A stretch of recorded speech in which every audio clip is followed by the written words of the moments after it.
නමෝ බුද්ධාය. පින්වතුනි, නමෝ බුද්ධාය නාම රූප මෝහයෙන් අතමිදුන නිසයි භවයෙන් නිදහස් වෙන්නේ. එහෙමනම් නමෝ බුද්ධාය කියන අර්ථකථනය විපස්සනා කරලා බැලුවොත් න කියන්නේ නාම රූපයන්ගේ සැකසුණු අවිද්‍යාව.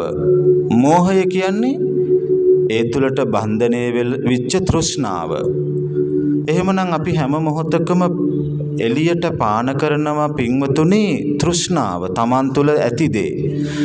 මෙන්න මේ තෘෂ්ණාව එළියට පාන කරන්න පින්වතුනි මොකද වෙන්නේ?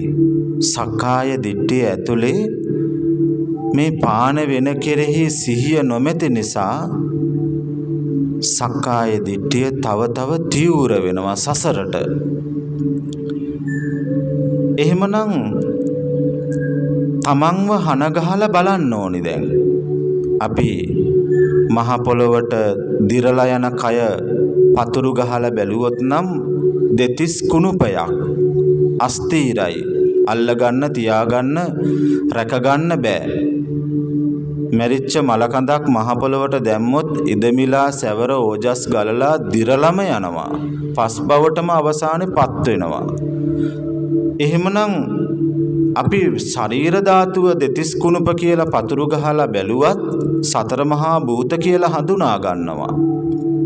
එහෙමනම් සක්කාය දිට්ඨිය පතුරු ගහන්න මේ මහාන ජීවිතය පින්වතුනි ශාසනය තුල බුදුරජාණන් වහන්සේ මහණෙක් බවට පරිවර්තනය කරන්නේ මමත්වය හනගහන ඇත්තන්ව. එහෙමනම් මමත්වය සක්කාය දිට්ඨිය හනගහලා බැලුවොත් අන්න ඔහු බුද්ධ ශාසනයට කැප පුජ්‍යලයක් බවට පත් වෙනවා. එහෙමනම් අද ඔබත් සිල් රෙදි ඇඳලා ඉන්නවා සුදු වත දරාගෙන. ස්වාමින් වහන්සේ ඉන්නවා චීවරය දරාගෙන. අපි භික්ෂු භික්ෂුණී උපාසක උපාසිකා කියන සිව්වණක් පිරිසට අයිති වෙනවා. එහෙනම් සැබෑ ලෙසම සිව්වණක් පිරිසට අයිති වෙන්න නම් භික්ෂු භික්ෂුණීන්ටත් උපාසක උපාසිකාවන්ටත් තිබෙනව පින්වතුනි මහාන දහමක්. එහෙමනම් මමත්වය හනගහලා බලන්න ඕනේ. ඔය සක්කාය දිට්ඨිය පතුරු ගසා බලන්න. එවිට ඔබට තේරුම් ගන්න පුළුවන් එහි යථාර්ථය කුමක්ද? මෙච්චර කාලයක් අතහරින්න බැරි වුණු එකම දේ ඔය. ඕකේ තමයි කෙලස් ටික තියෙන්නේ, හිත කියලා හදාගත්ත ඒවා තියෙන්නේ, නාම රූප ටික තියෙන්නේ. දෙමව්පියෝ අරකද මේකද ලොකු සංඛාර ගොඩක එකතුව තැම්පතුව තියෙන්නේ ඔතනයි පින්වතුනි. ඉතින් ඕකේ සිත කියනවා, සිතුවිලි කියනවා, සිහිය කියනවා, ප්‍රාණ ශක්තිය කියලා කියනවා. ඔය ඔක්කොම එක ගොඩක එකටම බැඳී පවතින ධර්මතා එකතුවක්. සරල උපකාරයක් කරන්නම්. මෙන්න මේ එකතුවේ සම්පූර්ණ වශයෙන්ම තියෙන්නේ පින්වතුනි සුද්ධාෂ්ටක වලින් බැඳිච්ච ස්වභාවයක්. සුද්ධාෂ්ටකය යනු පඨවි ආපෝ තේජෝ වායෝ වර්ණ ගන්ධ රස ඕජා කියන ධර්මතා 8 එකතුවයි. එහෙමනම් බලන්න සරලව ස්වාමින් වහන්සේ එහෙම කිව්වට ඔබ සරලව දකින්න. ඔබට තියෙන ඥාන ධර්මයට අනුව සරලව නිදහසේ හොඳට බලන්න, සැහැල්ලුවෙන් බලන්න. මෙන්න මේ සක්කාය දිට්ඨිය තුල කුමක්ද? ඔබ සොයන්න ඔබ තුල ඇති මමංකාරයේ මමත්වයේ ස්වභාවය කුමන ධර්මතා හේතු තුලින් නිර්මාණය වෙලාද? ඒ සියලුම හේතු ධර්මතා බැඳී පවතින්නේ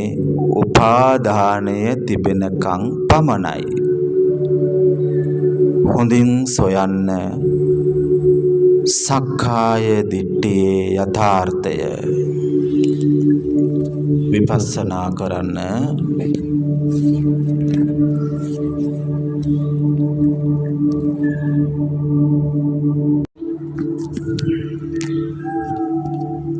පින්වතුනි, ධර්මය තුල ඔබ බොහෝ දේවල් අනිච්චයි කියනවා, අස්ථිරයි කියනවා, පැවැත්මක් නැහැ කියනවා.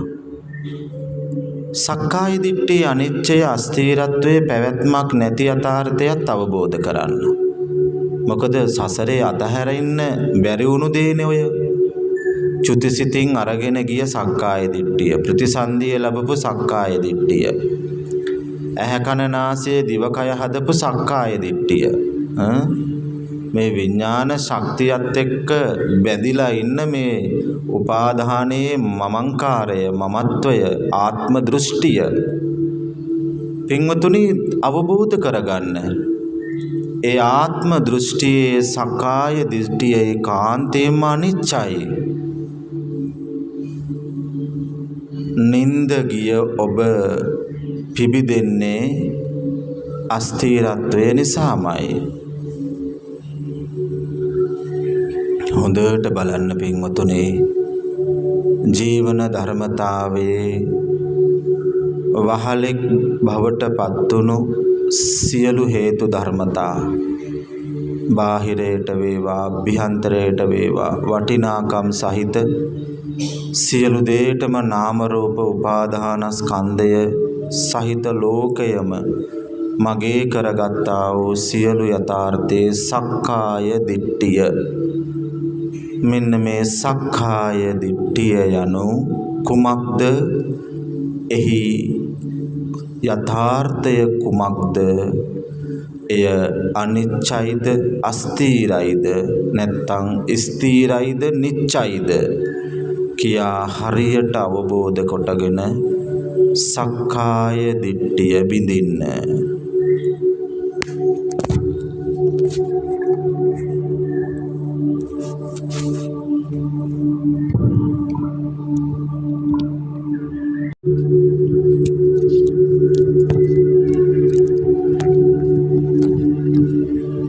රාග දේශ මෝහ බන්ධනයෙන් සකස් වුණු සක්කාය දිට්ඨිය.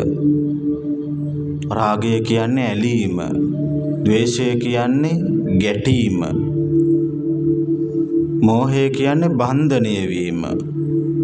එහෙමනම් රාග දේශ මෝහයෙන් ගැට ගැහුණු සක්කාය දිට්ඨිය ඔබ ලිහන්නත් ඕනි විතරාගී විලා. ඒ කියන්නේ නොඇලී, නොගැටී, නොබැදී, විතරාගී, විතදෝසී, විතමෝහී. සක්කාය දිට්ඨිය කියන්නේ බොහෝම දරුණු අපරාධකාරයෙක්. සසරට හේතු සකසලා විවිධ ස්වභාවයන් වලට මේ දුවමින් පණමින් කටයුතු කරන සක්කාය දිට්ඨිය. හොඳට බලන්න පින්වතුනි, යථාර්ථය හොඳට අවබෝධ කරගන්න. සක්කාය දිට්ඨිය තුල දුක්ඛස්කන්ධ පහක් ඇත. බුදුරජාණන් වහන්සේ දුක්ඛ සත්‍ය දකින්න කියනවනේ. දැන් පටාචාරා උත්තමාවිය ලෞකික දුකක් ගෙනල්ලා බුදුහාමුදුරුවෝ අභියස කියනවා. දරුවන් නැති කතන්දර, විවිධාකාරයේ දේවල්. එතකොට බලන්න පින්වතුනි, දුක්ඛස්කන්ධය දකින්න නම් ඒ දුක්ඛස්කන්ධයේ යථාර්ථය අපි දකින්න ඕනේ. එහෙම නැතුව මේ අපි අර අඬන දොඩන වැළපෙන කාරණාව නෙවෙයි දුක්ඛස්කන්ධය කියන්නේ. මේ දුක්ඛස්කන්ධය හරියට බලන්න ඕනේ පින්වතුනි. දුක්ඛ ස්කන්ධ මොනවද? මේ ස්කන්ධ දුක්ඛ කියන්නේ ඒවා විඳීම. එහෙමනම් ජීවිත ධර්මතාවයේ අපේ යම් ස්වභාවයක් විඳිනවද දුක් සහගතයි. දැන් ඉඳගත් ආසනය මාරු කරන්නේ ඇයි? සැප නිසා ඉඳගත්තා. දැන් සැපට භාවිතා කරපු ඉන්ද්‍රිය ධර්මය මාරු කරනවනේ. ඇයි මාරු කරන්නේ? එහෙනම් ස්කන්ධ පහ අනිච්ච නිසා මොකද්ද ස්කන්ධ? රූප වේදනා සංඥා සංකාර විඥාන කියන මේ සක්කාය දිට්ඨියේ ස්කන්ධය. එහෙනම් පින්වතුනි සක්කාය දිට්ඨියේ ස්වභාවය දකිනකොට ඒකාන්තයෙන්ම ඔබ මෙන්න මේ රූප වේදනා සංඥා සංකාර විඥානයේ ස්කන්ධයත් දකින්නම ඕනේ. එය හොඳට තේරුම් ගන්න ඕනේ පින්වතුනි. රූප වේදනා සංඥා සංකාර විඥානය කියන ධර්මතාවයේ යථාර්ථය හරියට දැනගෙන සක්කාය දිට්ඨිය ගවේෂණය කරන්න ඕනේ. හොඳින් බලන්න සක්කාය දිට්ඨිය දුක සැප ලාභ අලාභ යස අයස නින්දා ප්‍රශංසා කියන අෂ්ටලෝක ධර්මයේ හොඳ නරක සහිත සියල්ලම විඳිනවා. එහෙනම් ඒ විඳින සියල්ලක්ම ස්කන්ධ පහකින් සකස් වෙච්ච හේතු ධර්මතාවමයි. එහෙනම් ඒ හේතු ධර්මතා එහෙට මෙහෙට වෙනස් කරන්නේ දුක කියන ධර්මතාවය පහළ වුණාම. දැන් බඩගින්න කියන දුක සක්කාය දිට්ඨියක් වුණාම මොකද වෙන්නේ?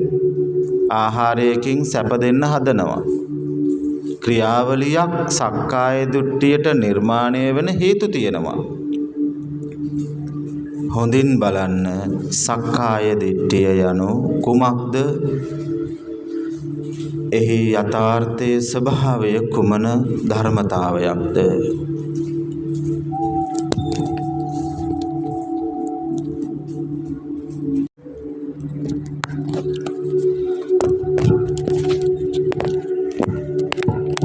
ජීවිත කතාව තුළ ලැබපු කය වේවා සිත වේවා සිතුවිලි වේවා ක්ලේශ ධර්මතා වේවා සිහිය වේවා ඒ වගේම රූප වේවා ශබ්ද වේවා ගන්ධ වේවා රස වේවා ස්පර්ශ වේවා අරමුණු වේවා ඒ වගේම රූප වේදනා සංඥා සංකාර විඥාන වේවා සියලු දේෙන් අන්තර්ගත වූ අවිද්‍යාව වේවා.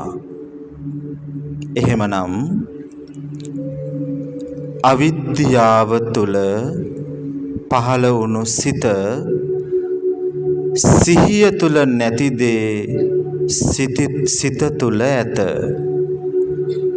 සිහිය තුළ නැති සිත තුළ ඇති දේ දකින්න. සිත කියන්නේ වතුර වගේ. මේ වතුරේ අපිරිසිදු දේවල් තිබෙන්න පුළුවන්. බාහිරින් තමයි කුණු එන්නේ. අලුත ඉපදුණු දරුවෙකුට සිත හරි ප්‍රභාස්වරයි, කුණු නෑ. අලුත ඉපදුණු දරුවෙක් හරිම ප්‍රභාස්වරයි.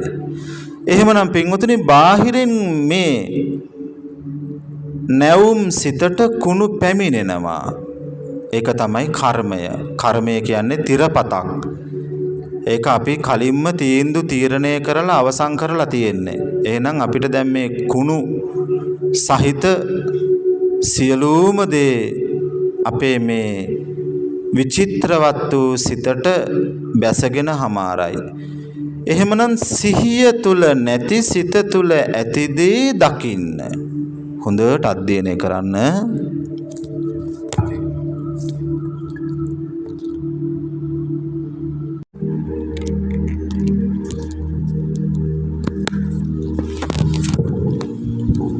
ජීවිතේ ලැබපු සියලුම ආස්වාදය ආදීනවයට හේතුව ඔබ තුළ ඇති සිතයි. සිත මගේ වන්නේ තීරණාත්මක උපාදානය නිසාමයි. උපාදානය තුළ ඇත්තේ රාග දේශ මොහයයි. කෙලෙස් කියන්නේම රාග දේශ මොහය වපුරන්නා වූ ධර්මතාවයක්. බුදුරජාණන් වහන්සේ සියල්ල අතහැරියා. එහෙමනම් සියල්ල තිබුණේ කොතනද? හොඳින් බලන්න. සියල්ල පවතින, සියල්ල තියෙන ඒ සියලු හේතුව බුදුහාමුදුරුවෝ අතහැරියා. එහෙමනම් පින්වතුනි, ඔබ බලන්න, සියල්ල තියෙන හේතුව තමා සතු සියල්ල තමා හඳුනා ගන්න. මට මෙහෙම කියන ධර්මතා ගොඩාක් තියෙන්න පුළුවන්. ඒ හැම දෙයකම ගණදෙනු තමයි පියවන්න තිබෙන්නේ. ඉවරයක් නොවන ගණදෙනු ලෝකයක්. කායික වාචික මානසික ගෙවන වූ ලෝක ධර්මතාවයක්. හොඳින් බලන්න, මේ ඇහෙන දැනෙන සියලු තුල අතහරින්නේ කුමක්ද? භාග්‍යවතුන් වහන්සේ දුරු කරපු දේ හඳුනා ගන්න. උන්වහන්සේ බොහෝම සුන්දර ගණදුණු කරුවෙක්. බුදු වෙලත් අවුරුදු 45ක් ගණදුණු කරා. අලුයම් කාලයේ නැගිටලා භාග්‍යවතුන් වහන්සේ බොහෝ දේවල් විශ්ලේෂණය කරා. පිහිට වෙන්න ඕනි අයට පිහිට වුණා. එහෙමනම් මොනවා අතහැරපු නිසාද? සම්මුතිකය පටලව ගත්තේ නැහැ. රාහුල කුමාරයාට නිර්වාණය ලබා දුන්නා. යසෝදරා උත්තමාවියට නිර්වාණය ලබා දුන්නා. සුළුමවට, වැදූමවට, සුද්ධෝදන රජතුමාට, ශාක්‍ය වංශයේ වූ නෑදෑයින්ට, මේ හැමෝටම සාංසාරික ගණදෙනුව ලස්සනට පියෙව්වා. තමා තුළට පැමිණුණා වූ අගසව් දෙනමට පවා ගණදෙනුව පියෙව්වා. භාග්‍යවතුන් වහන්සේ දෙස බලා හිටිය වක්කලී මහරහතන් වහන්සේට පවා ගණදෙනුව පියෙව්වා. ගිහි කල මිත්‍රයෙක්ව සිටිය චන්න ඇමතියාට පවා ගණදෙනුව පියෙව්වා. එහෙමනම් එච්චර සුන්දර ගණදෙනුවක්, සසර තනන් නැති ගණදෙනුවක් සිද්ධ කරේ මොනවා අතහැරපු නිසාද? එහෙමනම් ඔබ දකින්න, සියලු හේතු තුල ඔබ අතහරින්නේ කුමන හේතුවද?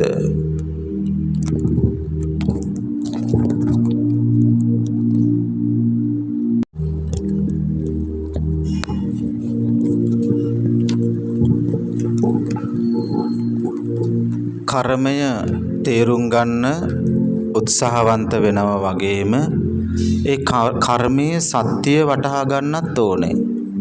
මේ ඉඳ ගන්න, සිට ගන්න, ඇවිදින්න කායානුපස්සනාවේ සියලුම කර්මය ගණදෙනුව සිහියෙන් හඳුනා ගන්න. සත්‍ය දැකීමයි ධර්ම අවබෝධය. අස්ථීර සෑම දෙයකම ස්ථීරත්වය පිළිඹුනේ කුමන හේතුවක් නිසාද? විපස්සනා කරන්න. අස්ථීරත්වයේ සියලු දේ තුලම ස්ථීරත්වය පිළිඹු කරේ කුමන හේතුව නිසාද? ඔබට උදාහරණ ගන්න පුළුවන්. තමන්ගේ ජීවිතය සහ සම්බන්ධතා පවත්වන ඥාති හිතයිශීන් දැනෙන ස්වභාවයට අනුව. එහෙමනම් මේවා සියල්ලක්ම හරිහැටි වින්දනය කරන්න ස්ථීරත්වය නිසා. දැන් හිතට එන කෝපය, ඊර්ෂ්‍යාව, කාමය, ඒව මොනවද? ස්ථීරත්වය නිසා හටගත්ත දේ. එහෙනම් ස්ථීරව පවතින දේ අස්ථීර කර යුතුයි. මොකද ලෝකයේ සියලුම ධර්මතා අස්ථීරයි. බ්‍රහ්ම තලයකවත් ස්ථීරත්වයක් නැහැ. ආකින්ච සංඥා විඥානායතන නේව සංඥානායතන, මේ සෑම දෙයක්ම අස්ථීරයි පින්වතුනි. කෙටි කාලීන ආස්වාදයක් සෑම දෙයකම. සිත කියන්නේම කෙටි කාලීන ආස්වාද අනිච්ච වූ ධර්මතාවයක්මයි.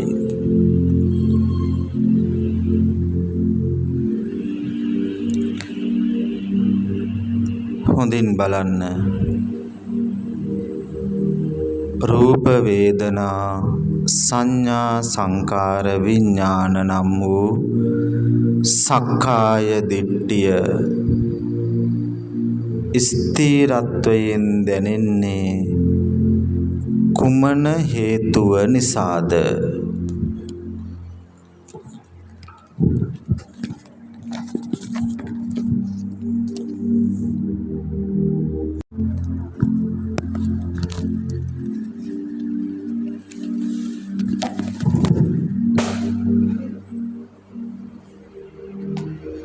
හොඳින් සිහිය උපදව ගන්න. සිහියෙන් යුක්තව විමර්ශනය සිදු කරන්න. සිතට එන දේවල් වලට මේ මොහොතේ වහල් වෙන්න එපා. සිත කියන්නේ බොහෝ දේවල් තුල ඔබව වෙනස් කරන්න පුළුවන් ධර්මතාවයක්. පිළිතුර මේකයි කියා නිර්මාණය වෙන්නේ හිත තුලමයි. නමුත් සිහියෙන් යුක්තව පිළිතුර නිවැරදිව දකින්න. මමය මාගේ ආත්මීය කොටගත්තා වූ ඔබ තුළින් පානවන දේ රූප වේදනා සංඥා සංකාර විඥානේ තෘෂ්ණාව නැමැති වඩුවා බව දැනගන්න. හේතු සම්පත් සියල්ලක්ම ස්ථීර විදිහට තැන්පත් වුණේ දැනුණු දේ, පෙනුණ දේ, ඇහෙන දේ ඒ තරමටම වටිනාකමක් Taman තුළට තිබුණ නිසායි. එහෙමනම් හොඳට බලන්න විපස්සනාවෙන් යුක්තව ඇහෙන, පේන, දැනෙන සියල්ල තුළ ඒ යථාර්ථය වින්දනය කරපු පංච උපාදානස්කන්ධය තුලින් සැකසුණු ඔබ කවුරුන්ද?